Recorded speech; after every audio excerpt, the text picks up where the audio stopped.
Welcome to Episode 9 of the Aluminium Podcast, Apple News with a British accent. Every week I'll be joined by a different guest from the world of tech and beyond, bringing you the latest Apple and wider technology news, as well as our insight into the guests, their stories, and their use of technology. And for my 9th episode, I'm delighted to welcome from Genius Bar and AppleTrack, it's Sam Kohl, everybody. Welcome, my friend. Thank you so much for being here. Man.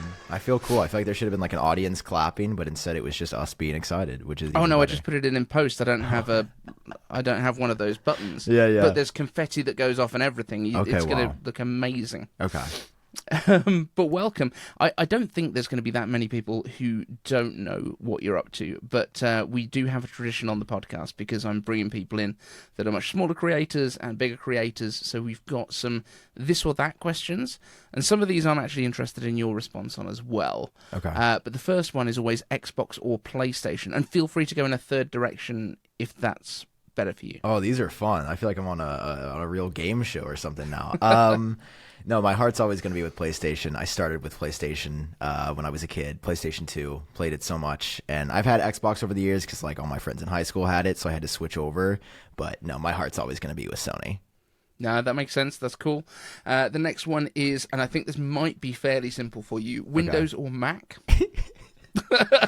You know, I think Windows has had a good run since Windows 98, but yeah, I've been a Mac boy since I've been a boy, literally. But you are, if I understand correctly, you're a PC gamer as well? So you have a bit of a rig for that? Yeah, it's a side effect of Macs not being strong there. And I also have to have one for rendering and stuff, like a powerful GPU to make iPhones look pretty. But yeah, I absolutely am a Mac. The PC is a requirement for my day job. I would never use it unless I absolutely had to for work. No, I get it. Like, nobody chooses a PC on purpose, right? True. And then this is probably another gimme. Android or iOS? Yeah, it's going to be a hard iOS on that one. These are pretty... Man, I forget there's other guests that might feel differently out there. We do get some. When was the last time have you ever daily driven an Android? I did actually. There was a time back in I think 2018 where I was doing Android reviews and stuff like the Pixel 2 and the Galaxy S9 because one of my teachers in college or professors was like, "You got to appeal to the widest possible market. You got to cover everything," which is like the worst YouTube advice ever. I feel like it's not the greatest. Yeah, so I tried doing that, and then I also was just like, why is it painful to use these? Why am I not having fun? And like I had no passion behind it whatsoever. I was just doing it because somebody told me to, and then I was like, oh wait, why don't I just lean into what I care about and I'm good at? And sure enough, that's been a lot better. Yeah, absolutely. I mean, I think I got offered an Android phone at one point, and I think my response was, yeah, but have you watched my channel? Yeah, like, right? Like, do you know what I do? Next one up, and you'll have to put aside your love of boxed water. Tea or coffee? Oh, tea. I don't drink either, ever. Okay. But yeah, if it's one or the other, it's gonna be tea. Like for iced sure. tea or? No, just like black tea. Actually, okay. I don't know. I don't actually. I could say anything and I wouldn't know what it means because I've had tea like 3 times in my life. Fair enough. Are you tea or coffee? Oh, it's like 9 p.m. here and I've just had a coffee. Oh, okay. So you're ready. Yeah. I'm all over this. Okay. And then this one might be interesting for you. YouTube or podcast? Like if only one existed going forward. That is a tough call. And you can't say, but I've got TikTok, so not YouTube. Yeah, no, that's not fair. I mean, if it's only one, I guess YouTube, even though my heart leans more into podcasts as I've been doing it for so long.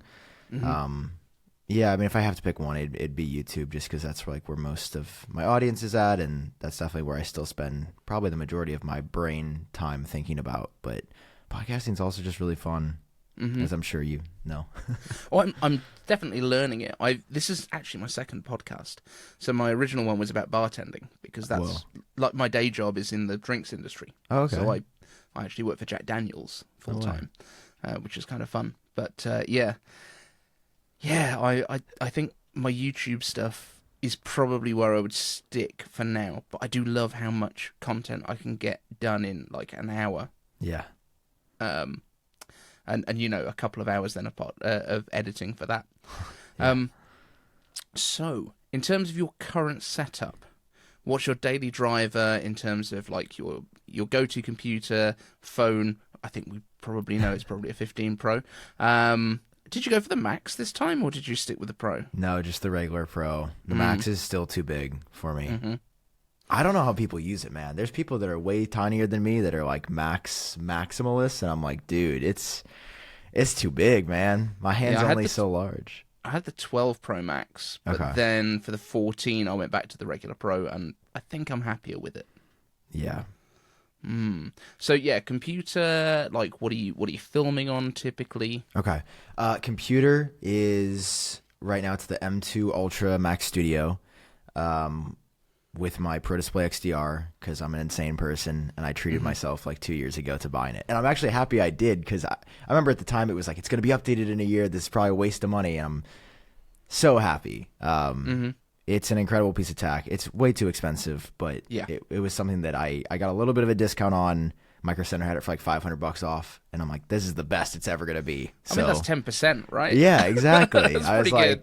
and then of course you have to buy the stand, which I got like refurbished for like $800, which is still insane for a piece of aluminum. How do they refurbish the stand? Like they just clean it? Dude, I don't know. I bought it from it was like a B&H type site, Adorama. I bought it from Adorama, like refurbished.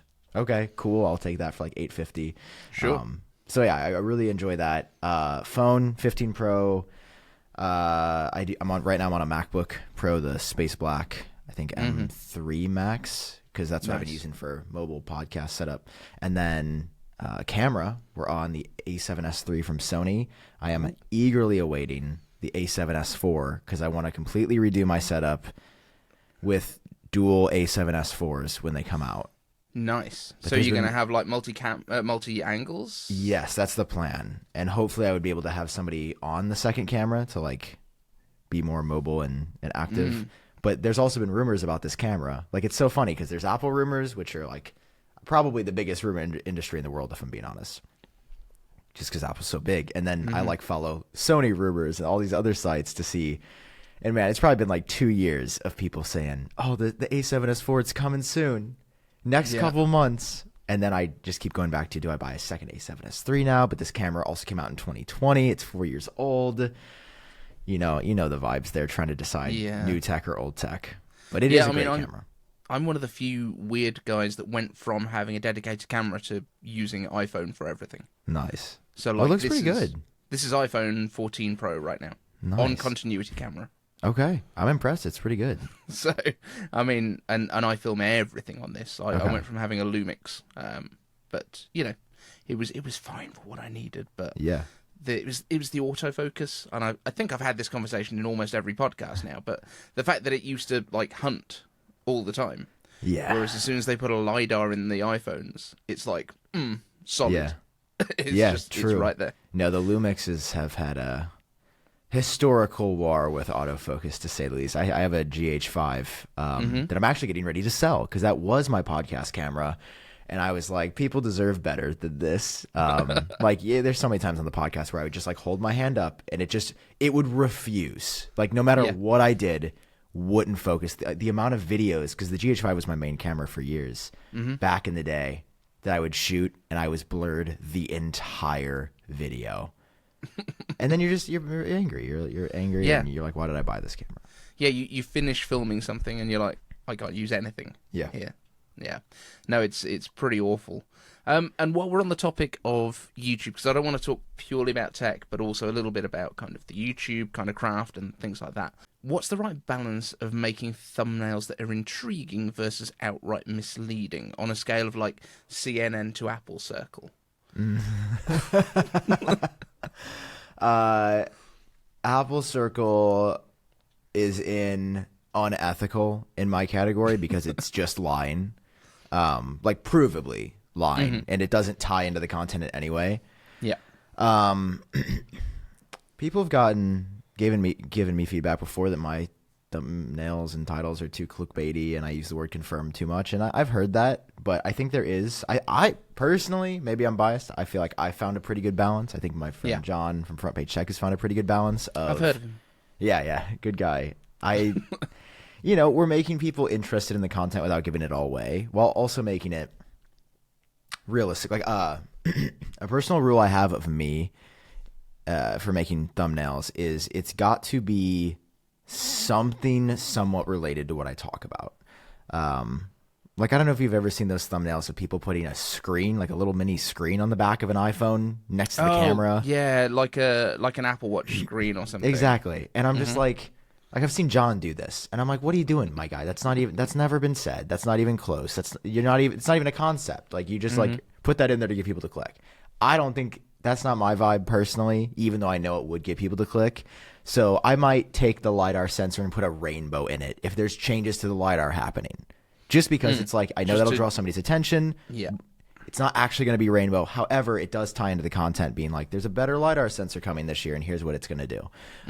So I've definitely been guilty of those things. But I do, it's very important to me that I have some basis in reality for what I'm talking about. I'm never, that I can recall, I don't put things in that are just like made up to get people to click. I'm sure, saying this out loud, you could probably find some example where it's like, well, I don't know about that one. Well, but that gives me a job to do. Yeah. Check back through everything you've ever put out. So. Yeah. No, I did one the other day that was like, Apple event cancelled because, but it literally went live at exactly the time that Apple released the M3 MacBook Air stuff. Yeah.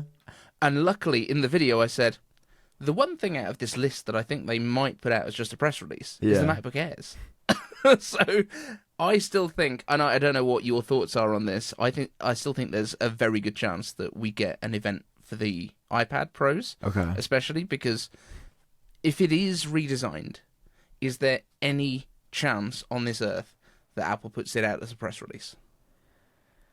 If it's getting OLED displays, if it's getting potentially a glass back to get MagSafe, if it's getting all of that stuff, I don't see any chance that that's going to be coming out as a, oh yeah, we've done this.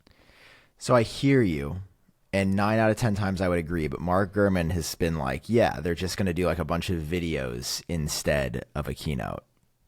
And that's what makes me say that. Do you remember in October, he said a very similar thing, and then just before the event invites came out, he changed his mind. Yes, that's true. Okay, here's my devil's advocate, because I agree with you in my heart. Why would they announce the MacBook Air if there's going to be an event?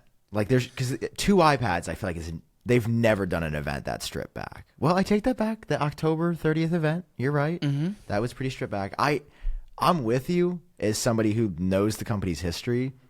But I feel like Gurman's pretty careful about stuff, especially somewhat. Recently, I feel like it's a risk for him to say it's no official events happening if there was even a chance. Yeah, my only disagreement on that is we've had the leaks in iOS 17.4 of the potential HomePod with a display. Yeah. And that display has the same resolution as an iPad mini. Which means that it wouldn't have been cropping up in supply chain leaks because if it's the same panel. So maybe they're dropping that with the iPads. Yeah, that was my original theory as well. And then basically I just base everything that my life around Mark Gurman and what he says. And he was like, nope, that's not coming for a while. And I think somebody else was like 2025. So I'm just, it's going to be really exciting. I also hope the iPad Pro is exciting again. As somebody who does use an iPad most days and is frustrated by an iPad most days, Yeah. So I've actually got in my list of questions to ask you, what would make you happy with the iPad? Because I think we have very different opinions on what would make the iPad great again. Okay. Yeah.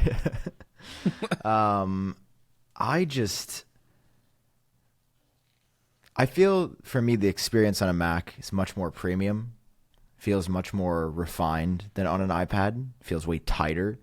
And I've just noticed I will find myself, for quick browsing, going on the iPad and using it and touching is fine. And then the second I go back to a Mac, I'm like, whoa. Oh, so much better. Why was I even messing with this iPad for a while? And I think for me, it's just because the Mac is the penultimate computer. Yep. And I think the iPad is not, well, clearly not that, but also trying to be that. And I just kind of want it to be a really good tablet. Yes. And I think that's the key to it.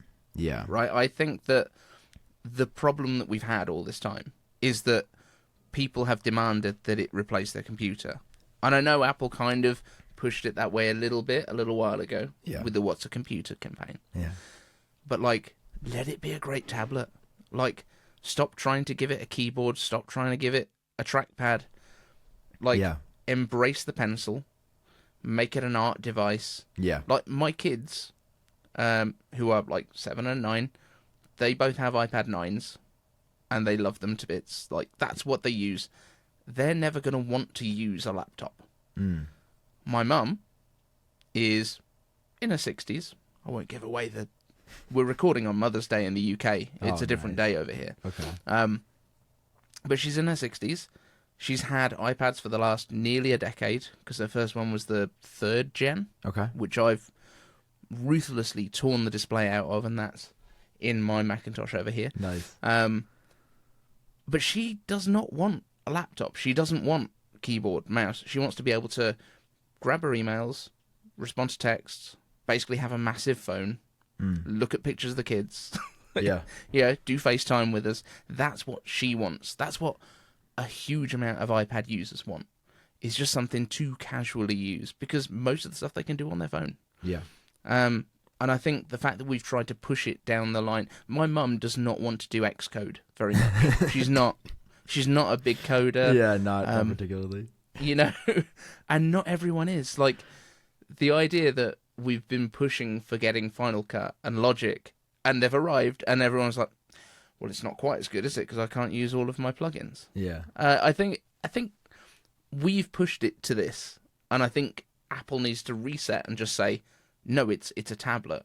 When you look at the way that Steve used it, he sat on the couch, he was reading the paper, he was doing a bit of email. Yeah. I think that's where the iPad needs to be. I think the whole concept of iPad Pro was the wrong way to go. And yeah, people might want the lovely displays and be happy to pay a bit more for that. But I don't think there should be a huge, like, chasm in capability, if that makes sense. Yeah, I definitely would like it to be a better tablet, and I think that some of that's been sacrificed. I think I want to push back on we are the ones that made the iPad be more like a computer, because I really do think the reason we are here where we are today is because Apple said, wait, we want to sell $1,000 iPads, and we can't sell $1,000 iPads that just do iPad stuff because $1,000 is computer territory. So Apple came up with all these excuses that they just kind of threw at the iPad and were like, all right, some people are going to like this. And there's some iPad Maxilists that are like, this is insane. This is everything it needs to be. And I think that is a small minority of the people who buy an iPad. I think, like you said, the majority of people just want a good tablet. And it's sort of come at a cost of the experience for everybody else. And while sometimes I like the Magic Keyboard, I like whipping it out like a computer, other times I hate the cursor system on the iPad. It feels so cheap. It feels so it just feels awful. Like it doesn't feel tight like the Mac does. And I just notice every time I use it, I'm like, even like dragging text, like trying to select text with it just feels awful. I mean, maybe you could say that the new metal keyboard that's coming is going to make it feel kind of like a MacBook. It sounds like Apple's not going to do what we want. It sounds like they're making it more than a computer of ever, especially with larger screen, metal keyboard, larger trackpad, metal like top case being more like a MacBook. It seemed, and we're hearing that maybe the prices are going up for the iPads. I do feel like the kind of crossover, like that middle ground of like light computing, and yes, sometimes you're going to want to type. If you're a writer, fine. You know, I hear a lot of this from people that work at places like Calder Mac and 95 and Apple Insider, all of those kind of places. They have a lot of their guys that will use an iPad because they're not doing heavy-duty computing. They're doing day-to-day stuff. It's mainly online, which for probably 85% of people, most of their computing is in the cloud now anyway, in a browser. Yeah. You know, whether it's Google Docs or whatever. As long as you've got a decent keyboard, decent typing experience that you can use with it. Like, my iPad has always been really for consumption. I've used it a little bit for, like, creation, LumaFusion, that kind of thing. But I've only got the iPad Air 4th gen, so the A14. Okay. It's a great iPad. Mm-hmm. But I wouldn't want to use it as my full-time computer. And that's what my channel started as. Like, it was originally called Living on iPad. Wait, really? Yeah. Whoa. I only switched it over. I mean, it was within the first couple of months, but I switched it over when Apple started moving to Apple Silicon. Because it was like, oh, I can talk about Macs now because they're using the same chips. Yeah. So I was like, there's my excuse. Yeah. And one of my audience actually named the channel. No way.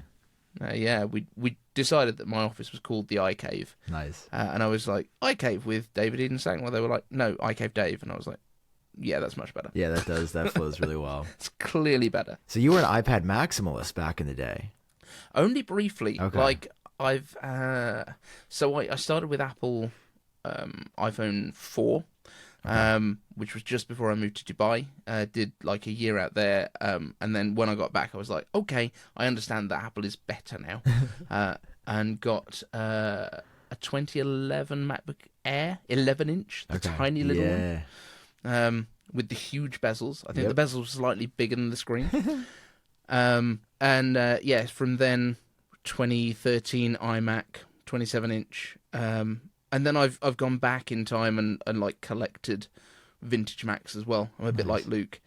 But I've got the classic over here that's got a Mac Mini inside it now. That's an M1. I've got like an eMate Newton, you know, all that sort of stuff, and every iMac, I think, between the G3 and now. Nice, man. So, yeah, I've got quite a collection going on. Yeah, that's sick. But yeah, and a lot of it was like picked up at like flea markets and that kind of stuff. Wow, that's so, even better. £10 for a G3 tower. Hell yeah. Which is, I think, about $12. It's not too bad. Not bad at all. Yeah.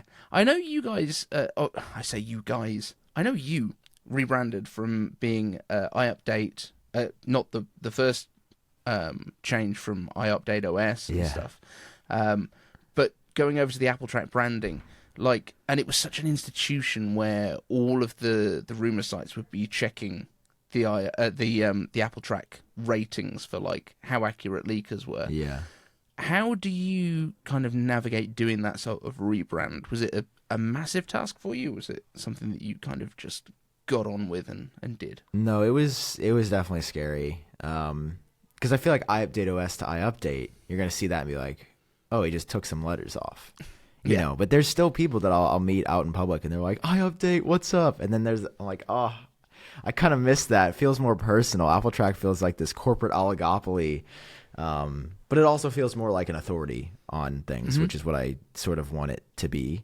Because I saw space. Like the whole reason AppleTrack came up is like I saw the traditional rumor sites, not from a point of like hate or anything. I just saw that they were missing out on part of the market. They weren't engaging with people the way that they should. They were still in like the very old 2010s mindset, and they like also nobody was tracking these rumors. And you know, I have fever dreams of turning the website into tracking people again, but like the time it takes, man, it's quite literally not justifiable for me anymore. Like it would take a day of work away from other stuff right now, which is just like.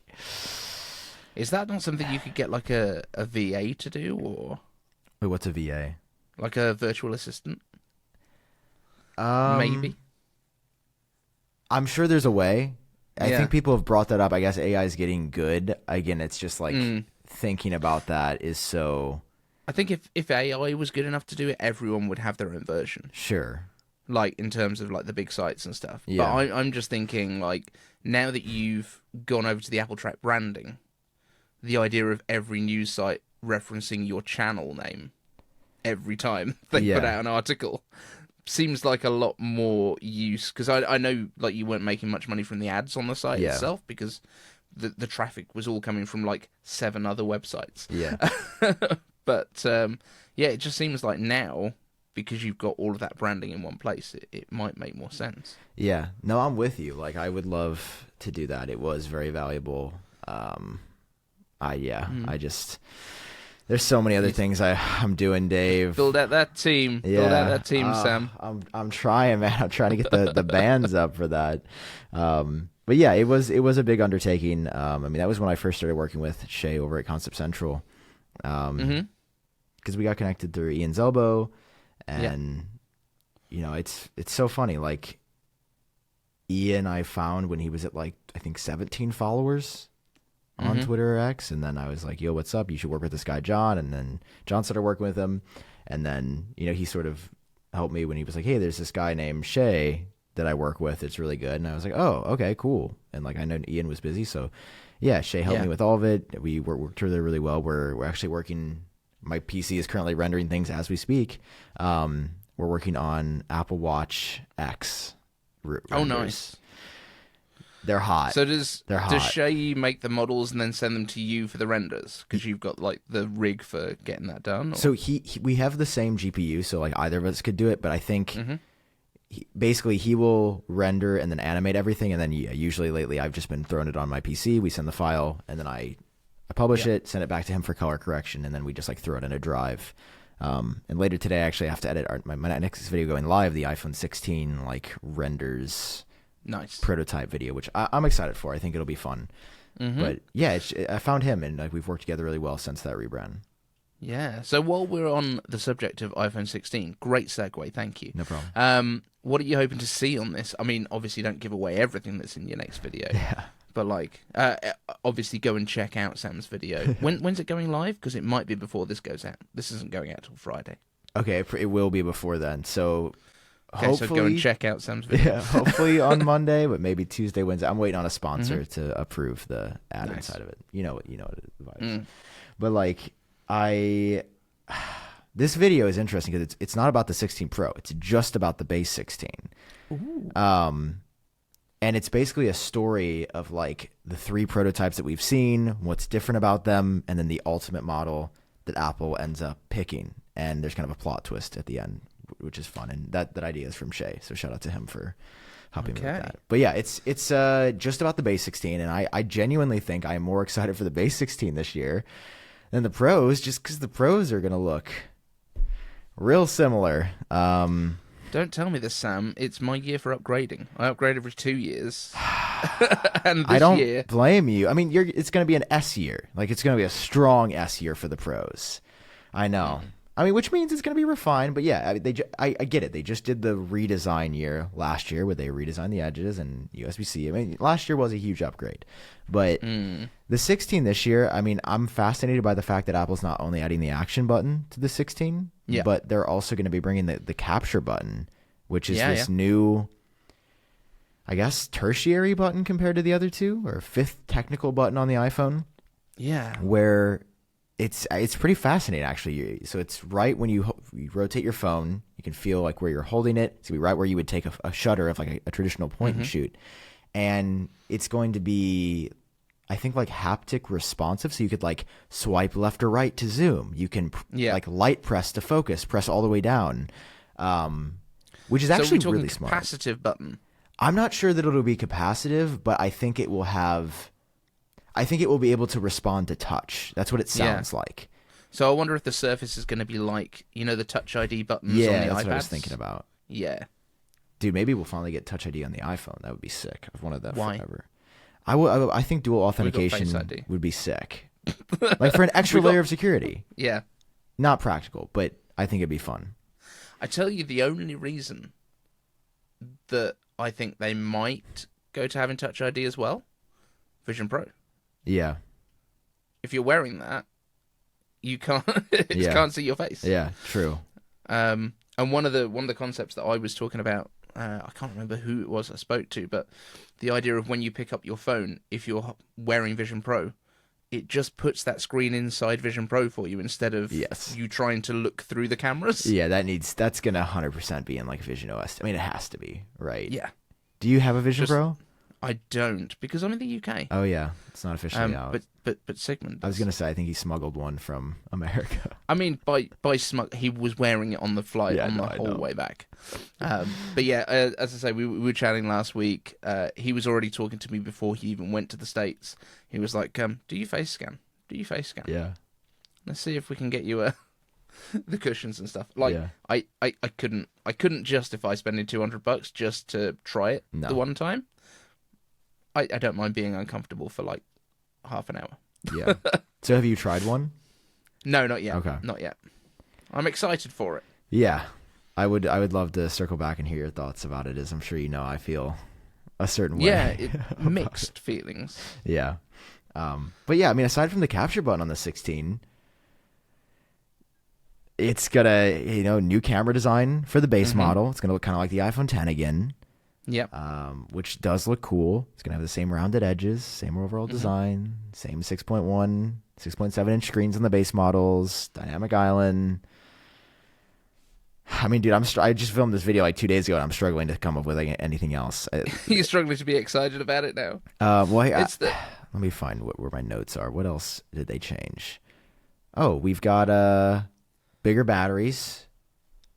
Yeah, I'm gonna be honest. Yeah, nothing. The only other thing that really excites me about the 16s is the A18 chip, which might be like weird. Why would you be excited about a chip? But apparently, Apple's gonna do some major neural engine upgrades for AI, and Apple keeps saying we've got this groundbreaking AI stuff. We're gonna break new ground this year, and that excites me that the newer iPhone could be better at those things if they are truly that amazing. Yeah, and of course, the regular 16 will be going from an A16 to an A18 as well. So it's going to be like a 2-generation, single core jump, if nothing else. Yeah. So that's going to make a lot of difference. I mean, I'm interested in your thoughts as well on, do you think that the Apple Silicon chips, and by which I mean the M series chips, are they going to be like an annual upgrade cycle from now on? Because that's what I was saying from day one. There was a lot of pushback on that. And then we got M2 Pro and M2 Max and M3 Pro and M3 Max, 9 months apart? Yeah. It seems definitely like they want to synchronize it with the A chips, with those cores. So I don't see why they wouldn't. What are you thinking? Yeah, I think we've already seen that they want to do annual upgrades, and it's cool. I mean, we're seeing that they just threw it in the MacBook Air this week, M3, which is cool. I'm still on the M2. Yeah, I'm a MacBook Air boy. Yeah, it's great. Like, that's a great thing. I only upgrade because I'm a freak who's like, I want the latest possible everything, and because I'm like, it's my job. I have to cover it. I always find a good excuse. I can cover it without buying it. Yeah, true. True. Look at all my Vision Pro videos. Yeah, fair. Yeah, I think it's an annual upgrade. I still am like a freak that I'm like, just for fun, I want an M series chip in the iPhone, just because it would be insane. Like, I want an M1 iPhone. Yeah, because you've never been critical of iPhone battery life. I was just gonna say. So, an M series chip, and that's going to be unbelievable. I know a lot of people have been asking for an M chip in the Apple TV as well, but like, it only ever has to do one display. True. You throw an A17 Pro into an Apple TV with ray tracing, that thing is a TV console.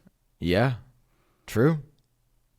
That could be pretty sick. Yeah. Although I've also been kind of saying, and I wish TV manufacturers were still doing like 3D TVs at this point. Whoa. Like, now we're all shooting spatial video on our phones. Apple TV 3D? Like, that would be really cool. I think Apple's answer is Vision Pro, though. They don't want you to have a 3D Well, I TV. know. but imagine how many more people would start shooting that spatial video, and then, it opens up the whole catalog for 3D movies in Apple TV Plus. It opens up so much more stuff. 3D gaming. Maybe like the next studio display is spatial. I don't think so. That'd be interesting, though. Yeah, I also I feel like 3D TVs were kind of a gimmick. Like, I feel like they didn't really work, right? I think they were, but I think if Apple did one, it would be not Apple doing their own TV, but there's quite a lot out there on the market, and I think it was the fact that there was no real compelling content for it, and it was annoying to put the glasses on and that sort of stuff. True. But I don't know. I just feel like Apple TV 3D could be quite good. That'd be really interesting. Okay, I guess time will tell, man. Maybe we'll see. Maybe the Apple TV finally comes like 20 years into rumors. That would be insane. Well, the actual panel, yeah. It would be good. And I know a lot of people as well have been talking about this kind of HomePod that's going to have a screen, which we mentioned briefly earlier on. Some people have been saying, is it going to be the Apple TV that's actually like a sound bar and sits under your thing? I think it would be really good if Apple TV had some sort of gesture control. All the stuff we're teaching people to do with vision, like pinching and zooming and that kind of stuff. Even... didn't they buy the same company that built Kinect in the first place as well? I can't recall, but that does sound vaguely familiar. Yeah, I feel like that's what they used originally for, like, Face ID. Yeah. Apple TV with that built in for Fitness Plus? That'd be really cool. There's just so many opportunities with it. Absolutely. And there's even patents for AirTags for using them for like motion control as well, where you put them on your body like what is it, like movie studio? Yeah, like tracking motion capture suits. Yeah.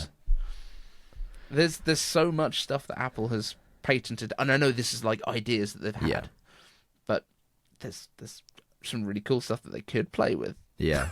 down the line. Dude, that's the thing about Apple, though. They try everything, and they only ship very, very few things. And I think that's what makes them different. It's like Samsung and others will just be like, TVs.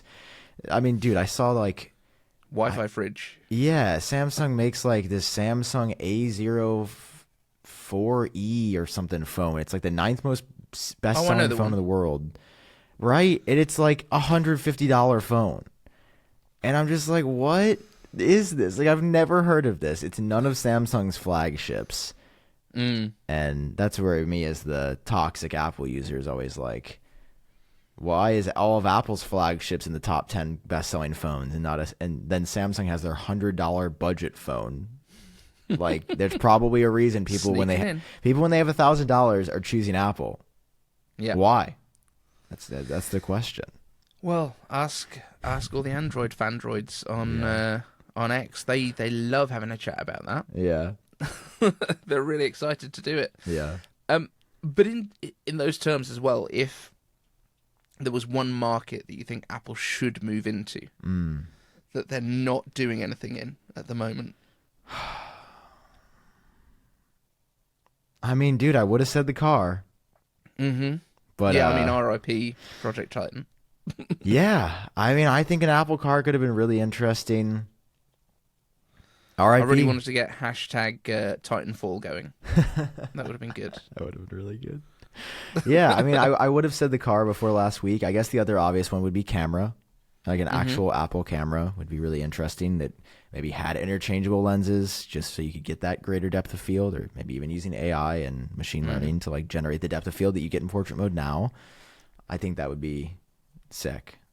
How far ahead do you think it actually is, though, when you cannot tell the difference between DSLR and phone with the AI stuff that comes with the phones? Is it worthwhile?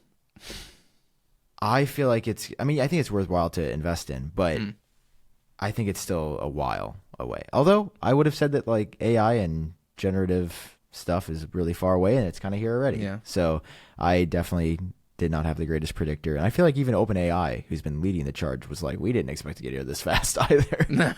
So I think everybody in the world was kind of shocked by how it's helping, just generate things faster and make things. But I've noticed that AI really does struggle with like art and creativity still. I mean, that is kind of like not to get too deep, but a part of the human experience that I think would be hard to replicate via a machine.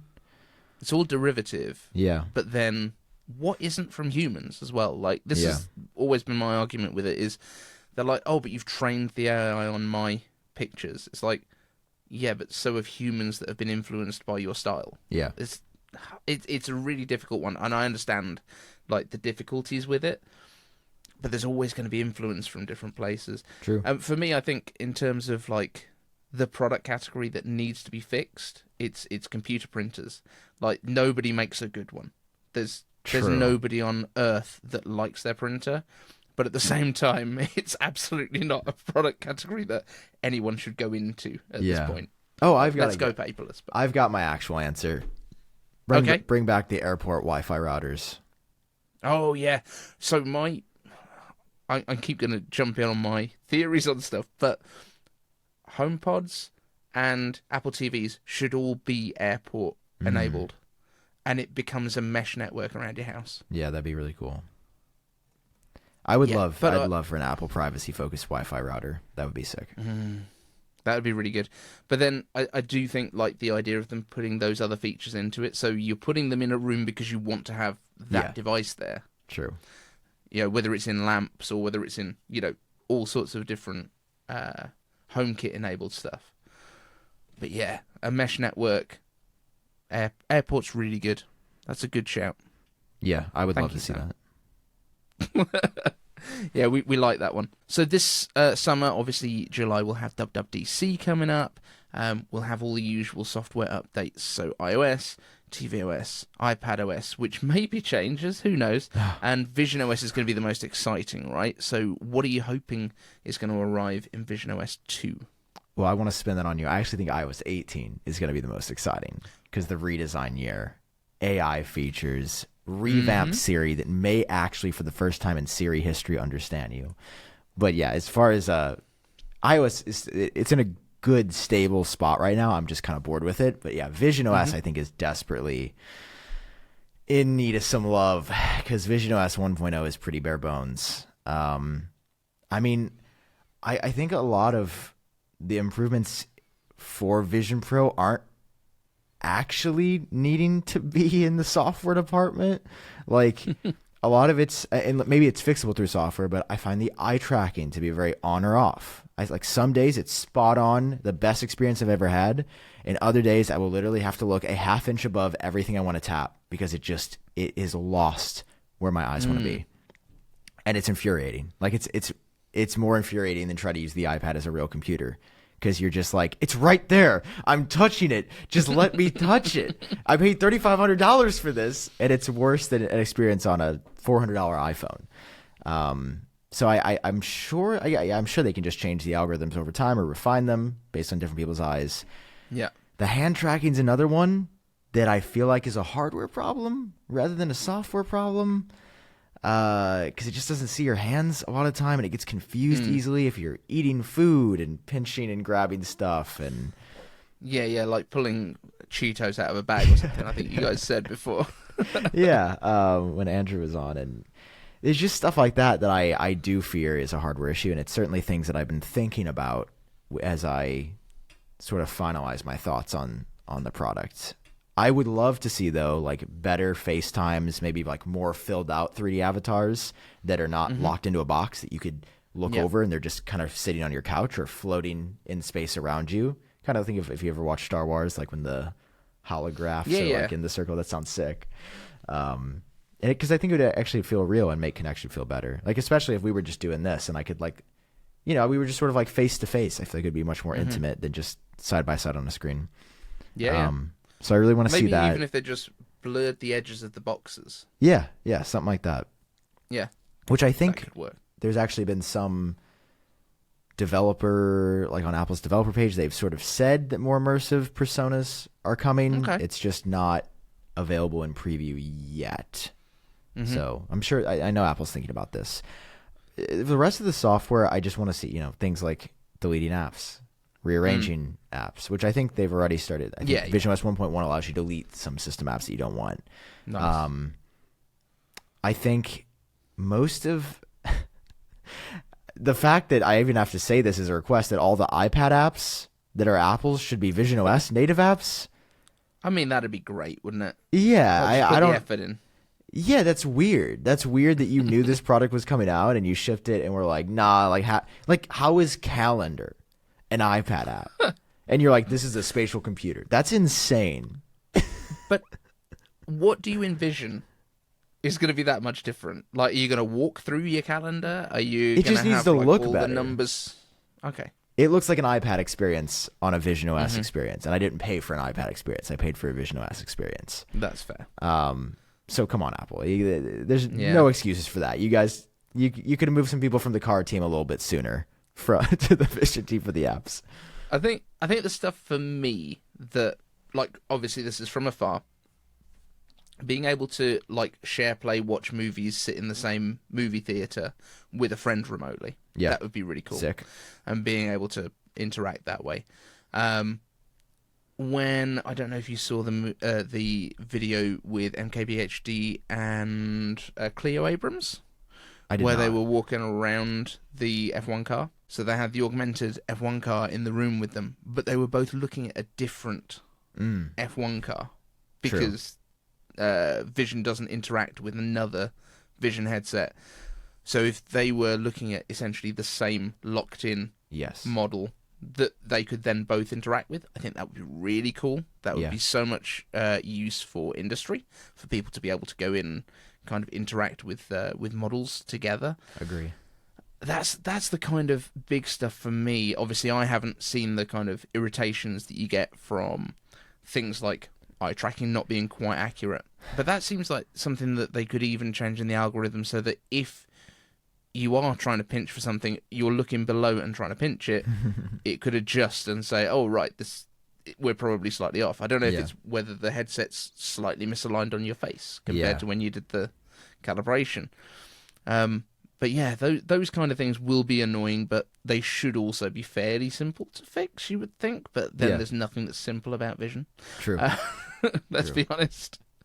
Yeah, I'm right with you. I think, and you mentioned it earlier, like when you hold up your iPhone in front of your Vision, the screen should just automatically mirror it. I mean, they have ARKit, they have LiDAR. They could just paste your screen in your hand, and then you can. And your Apple Watch. Yeah, same with the Apple Watch. Just blow it up. For my prescription inserts that I have, because I wear glasses, I lose about a foot of reading up close. So if I don't have the inserts in, I can read everything on my watch. I can lift it up to the camera, see it. But as soon as I put the Vision inserts in, I have to go back to about right there, and then I can finally see. Sorry, like pretty far away from me, and that's really frustrating to not be able to read my phone or my watch at all. And I know that there's mirroring available for that. Like you said, being able to view the same experience at the same time is huge. I'd also like to see more of, just more with FaceTime. I feel like that's like going to be one of the killer use cases, and it's almost there now. Because I think right now, for me, the only killer use case is watching movies. And even then, it's not the software holding that back for me. It's the hardware being so heavy and bulky, and it sucks because I was so excited for this thing. I envisioned myself using it like a ton. Yeah, it was so interesting the way that you and John kind of flipped on. Yeah. He was skeptical and then loves every second of it. Yeah. I mean, the only headset that I've used is actually, I don't know if you're familiar with the Pico 4. I'm not actually. So it's ByteDance's headset. Whoa, okay. Yeah. I know you're familiar with them. Of course. But yeah, it's their headset, and it's kind of an equivalent-ish for the Quest. So it's 20, basically 2K displays on each eye, but with pancake lenses, so it's not got the kind of ridges and stuff. So it's quite nice. Okay. But the App Store on it is atrocious. It's hardly anything. It looks wild. How have I never heard of this? This is crazy. Yeah, it's like it looks a little bit more like Vision because you've got the black front. The pass-through is not bad. Okay. There's a few AR games on it and stuff, but we do have walk-around golf, and apparently it's cross-play compatible. So maybe I'll take you and John on at some point. That'll be fun. Which would be kind of fun. Yeah. And it's got stuff like Fruit Ninja, but then everything else is just really random. Yeah. It's like very, very strange games on there. Like there's no Beat Saber because that's a meta thing now. Oh yeah. But there's like similar stuff. There's like Smash drums. Yeah, it's kind of fun. That sounds cool. It's like a drum kit kind of Guitar Hero. It's all right. Yeah, this is wild. But yeah, it's all right. It's not too bad. And they sent that to me for a collab. Nice. Like quite a while ago, and I ended up shooting the last video I think for it while I was at Silverstone in a tent at the Formula 1 Grand Prix. Nice. So that was kind of weird. Yeah.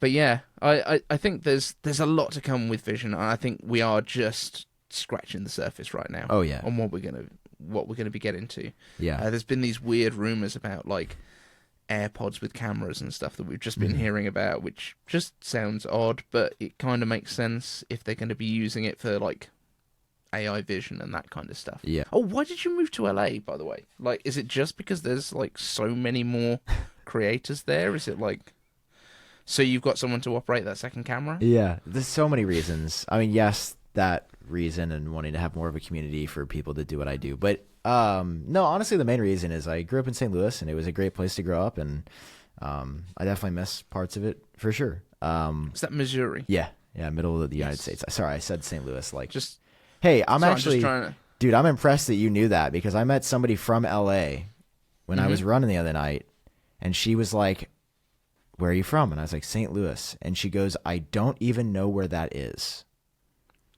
She's from America. She's not from Ohio, no. No, That she's you from didn't- LA, but No. dude, I've had that happen multiple times with people that have only grown up in LA. They're like so desensitized, and I'm like, this is insane that you're just like LA, New York. That's the only parts of the country that are real. And it's like, what, Yep. bro? What? There's millions of people that live everywhere. Like, I'm never saying like, oh yeah, St. Louis is the best. I'm just like, that's just where I'm from. And I've definitely gained a lot.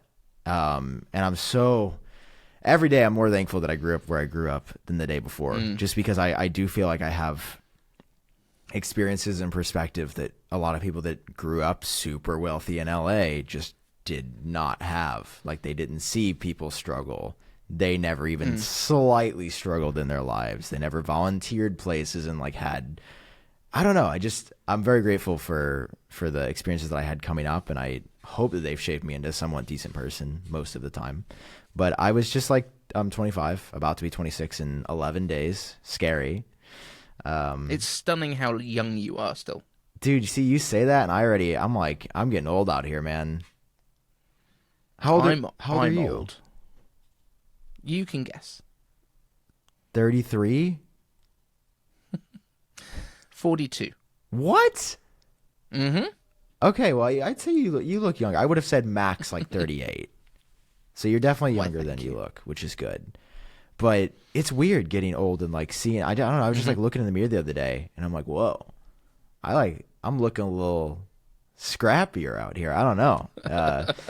But yeah, I was sort of to fully answer your question. It's the culmination of growing up in the same place, going away for college for a few years, and then just for some reason, my heart always bringing me to LA. I don't know. Ever since I was like young, I just feel like I always talked about it. There was something about it. Maybe Apple being in California was something about that. But yeah, I first visited in 2019, and I was like, the weather, the energy, this place is amazing. And then I was like, oh, but I'm still in the middle of college. So finished college, then COVID happens, mental health stuff happens, and I'm like, okay, I got to get my life together. Let's focus up for a couple years. Spend almost 3 years living on my own. Then I'm like, okay, I'm 25, middle of my 20s, single, love my parents are the best, but like, what else is keeping me here? You got FaceTime now. Exactly. Maybe I can give him a Vision Pro, and then we'll be in persona mode. And perfect. I just reflected on that, and I was like, there's a lot of things I want to do, and I feel like I've sort of hit my cap on creativity and what I can do in my hometown.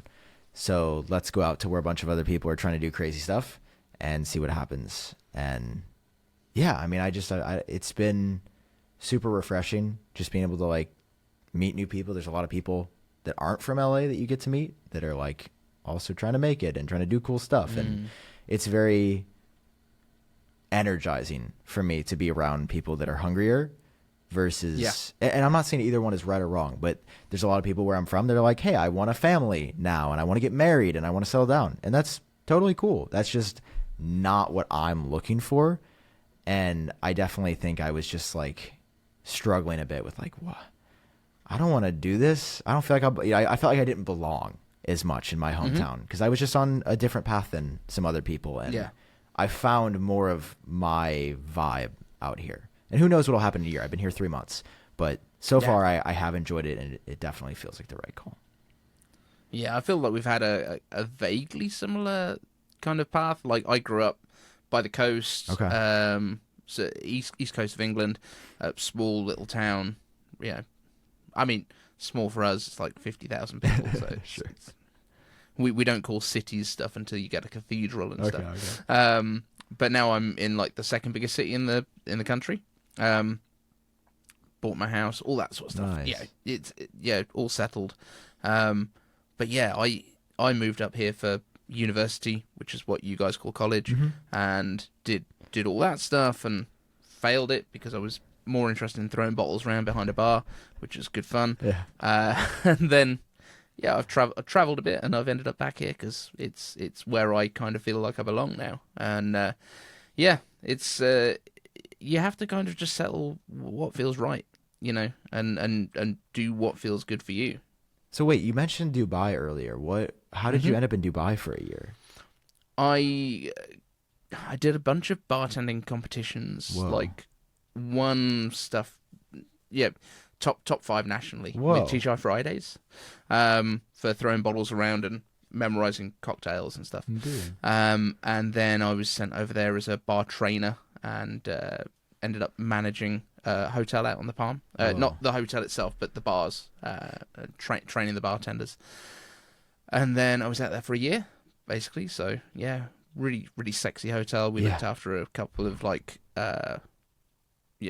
world-class football teams, like soccer teams, AC Milan, Dude. Ronaldo, those guys.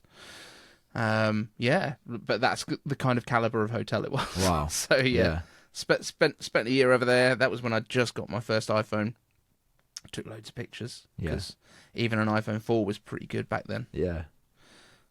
Wow. Yeah. Dude, that's fascinating. I didn't even know that about you. That's crazy. See, yeah, that's why. my Go ahead.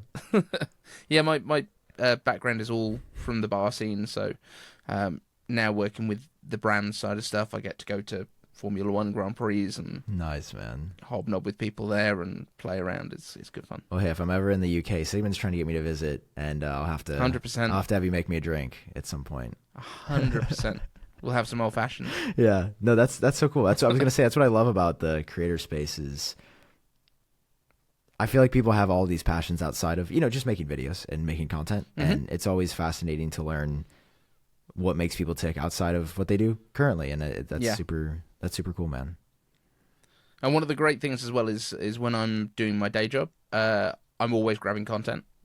So whenever we have a presentation, people are like, because I come out with this fully edited video of my weekend. Yeah, and they're like, wow, okay.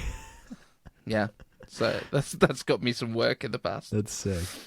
But it's good fun.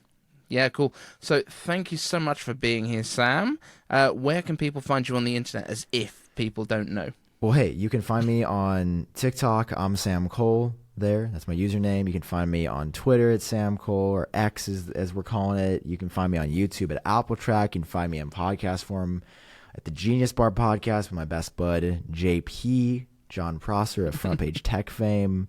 Hopefully, if you have access to the internet, you can find me anywhere. That's the goal. The only place I'm not on is Snapchat yet, but I'm trying. That's a very different environment, Sam. But anyway, thank you so much for having me. But you're not looking to get married, so it's fine. Yeah, not yet. Beautiful. Thank you so much for being there, man. Thanks, man. Really appreciate it. Yeah, it was awesome. A complete revolution. We figured out a way.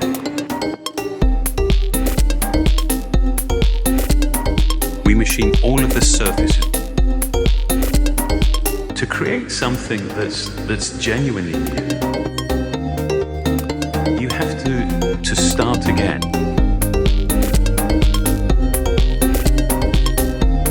Unapologetically plastic. Aluminium.